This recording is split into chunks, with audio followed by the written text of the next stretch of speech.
Hi, how you doing? You're welcome to Rate My Voice Over with Eddie J. It's a sunny day, as you can see. It's all sunny. I had to use a face cap. So today we're going to be talking about I'm going to be reading about the story of Abraham and Sarah. Okay? It's a short story. All right, so I want you to rate my voiceover. I want you to like. I want you to comment. I want you to share. I want to know your opinion, okay? Let's go.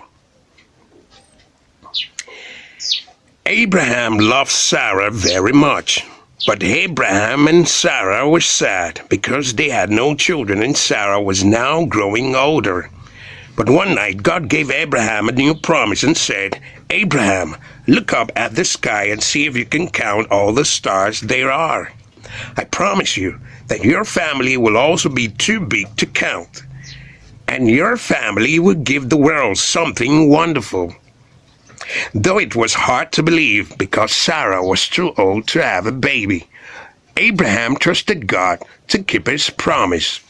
One day Abraham was sitting outside his tent at the hottest time of the day.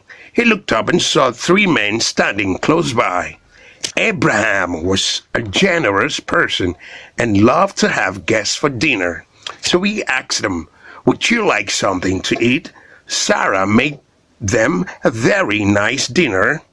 And as they sat there and had dinner together, they suddenly said something very strange to Abraham.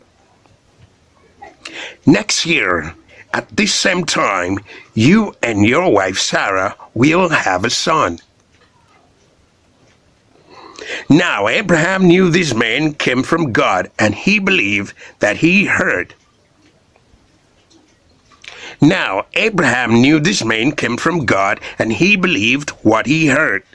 But Sarah heard these and could not believe it.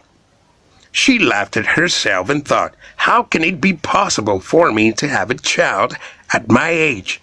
But God heard Sarah laughing and said, why did Sarah laugh? Is anything impossible for God? God kept his promise and gave them a son exactly a year later. Abraham named the boy Isaac, which means laughter. Wonderful story, interesting story. If you're a Christian, you would know about these biblical stories. Abraham, Sarah, and how they expected that God was going to give them a child, as he promised, and it came to pass exactly a year later. I need you to rate my voiceover, okay? Thumbs up.